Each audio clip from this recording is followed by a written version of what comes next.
Welcome to our RDF Church podcast.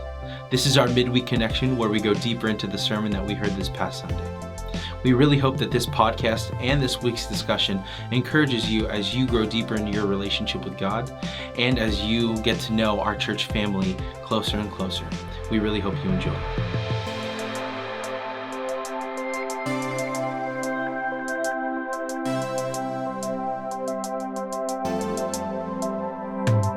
Well, welcome back, everyone, to our Midweek Connection podcast. Today, we have Dave in here.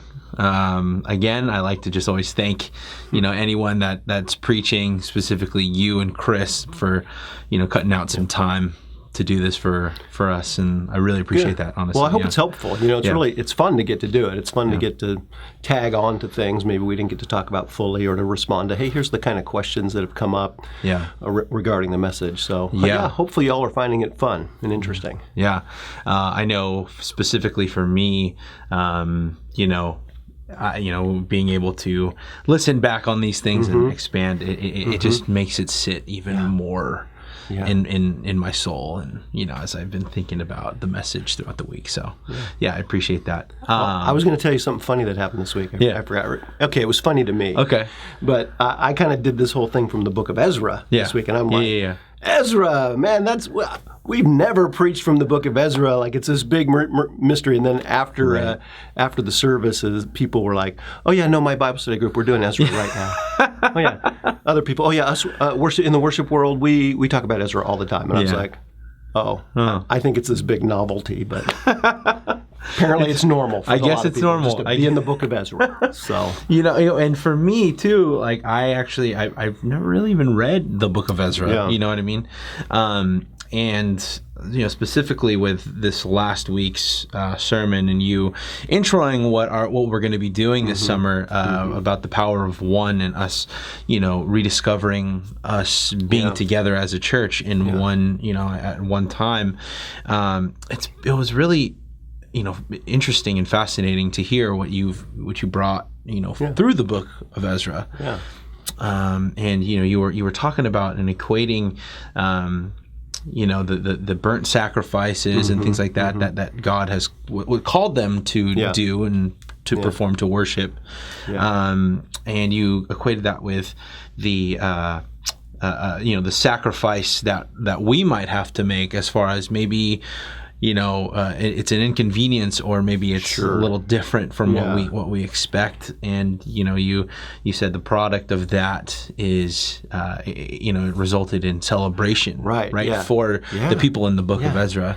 And they were in this process of rediscovering the festivals and the worship practices of their people, because while they were in captivity, they weren't really participating in those. And so they were coming to it with this sense of discovery and this sense of, wow, this is cool. But it's weird for us to talk about sacrifice as the center of worship, even though as Christians, the sacrifice of Jesus on the cross, that really is the center of our worship as well. We don't think of it in terms of like they did with burnt sacrifices and all that kind of stuff, but worship always involves sacrifice.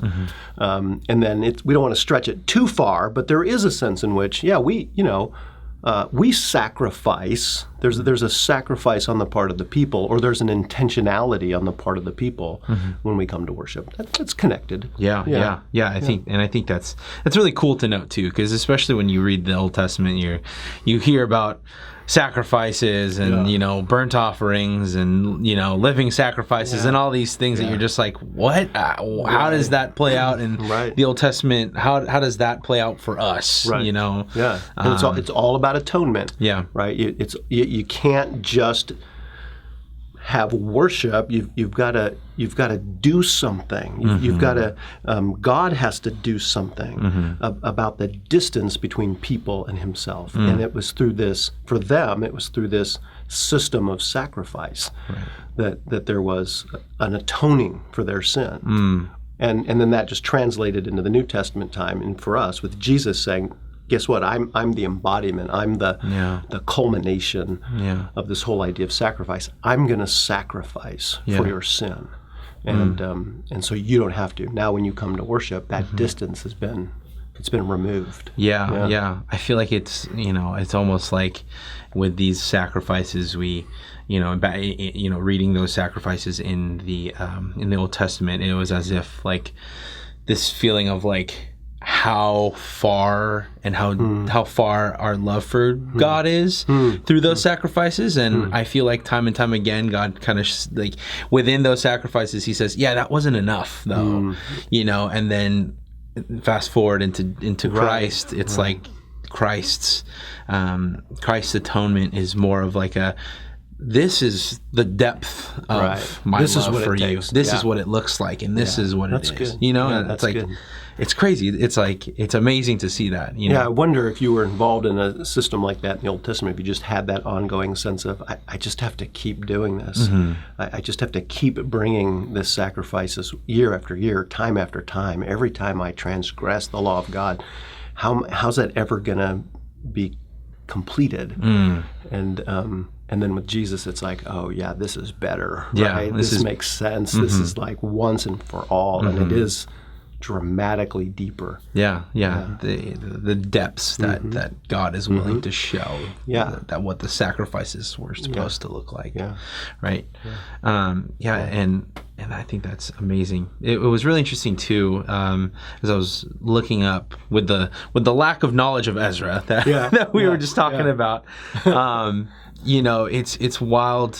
I was looking up things like commentaries and things on Ezra, and it was really interesting that one commentator noted that it says in the book of Ezra when the lists of jobs were starting to be listed off in order for the church to be rebuilt. The temple. The temple to be rebuilt. It was more of like this commentator drew that out to say that like it takes people, it takes people to fill those jobs, right. The work for that to happen. Yeah, if you go through and read the whole book of Ezra, you'll see that there's just what to us might seem like endless lists of who did what and what jobs there were to do, but I think that's part of it. It shows, the people were.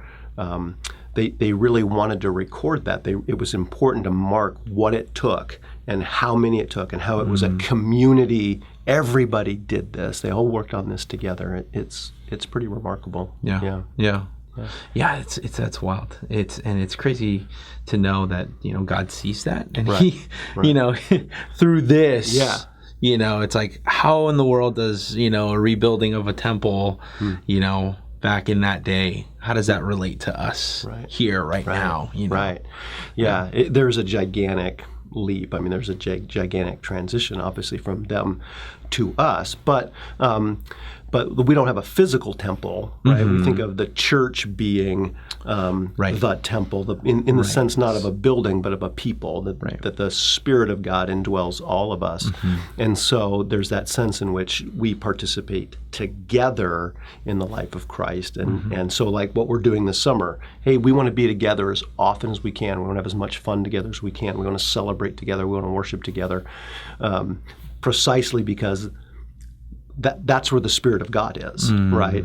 And the more often, the more of us are together, the more fully we experience and the more fully we express God's work in us, and then hopefully in the world. Yeah. I think too, specifically in such a digital age, we can find ourselves kind of astray from physically being with the people of God, in community, right? And I think that's something that we've lost sight of. Society itself has lost sight of, which it's I get it. There's a tremendous advantage to being able to be connected digitally. Like if you're watching this podcast, right? Exactly. This is great. We're excited about that. Yeah. But we hope that will draw you into relationship or into community with people rather than serve it. This isn't meant to serve as a substitute for that. Right. No, exactly. This is meant to lead, like you're saying, lead people in, usher people into. Which it's fun. We've had some fun conversations with people saying, hey, that's exactly what happened for me. I started to see your podcast, or I started to hear your messages, and it drew me into community. And hopefully that continues on, so we can experience such a, there's something about meeting someone face to face, for sure. It's always, this, it's never a substitute, right? It's like you don't FaceTime your loved ones overseas and say, all right, that's it. That was a good time. That's a good time. And to think that you're never going to see them in person again. No, you long for that. You long for that. You long for that. Right. Yeah, right. for sure. Yeah. And I feel like maybe, to revitalize that and rejuvenate that, It's going to be fun. Yeah. It's really going to be fun. Yeah. It was really cool too when you're drawing out that all of that, for the rebuilding of the temple in the book of Ezra, it led to this celebration. Yeah. For sure. Amazing. Yeah, because that was part of it, right? That now we're doing this part, we're coming together, we're doing the sacrifices and stuff. Now there's all these other ways to celebrate festivals and being together and all that stuff. And that's good. It's good for the people of God to do that. Yeah. So we're going to get after that this summer in a way. Yeah. That's exciting. It's really cool to feel that, and to feel God working in those times. In this time, that it's like, God's like, this isn't uncharted territory for me, right? Right. I think that's right. That's something that like, I know I might, when different things and paradigms might come, we think, oh no, it's for me at least, it's just like, oh, but I need to remind myself that God has been there. Yeah. He's like, this isn't new. Right. And he's going to be there. Yeah. And it's going to be awesome. Yeah. And I am so excited. It's going to be awesome to be with everyone together, and it really is. Yeah. And I know that I want to read the book of Ezra now, thinking, it's just one of those like novelties, as you were saying earlier, it's a novelty book. But like, there's some important stuff in there. Some good stuff in there. Yeah. And if you're going to take the time to read Ezra, and you just go right into Nehemiah and get the whole story, it's really a good read. Yeah. I think I might do that this summer in my downtime, honestly. Hey.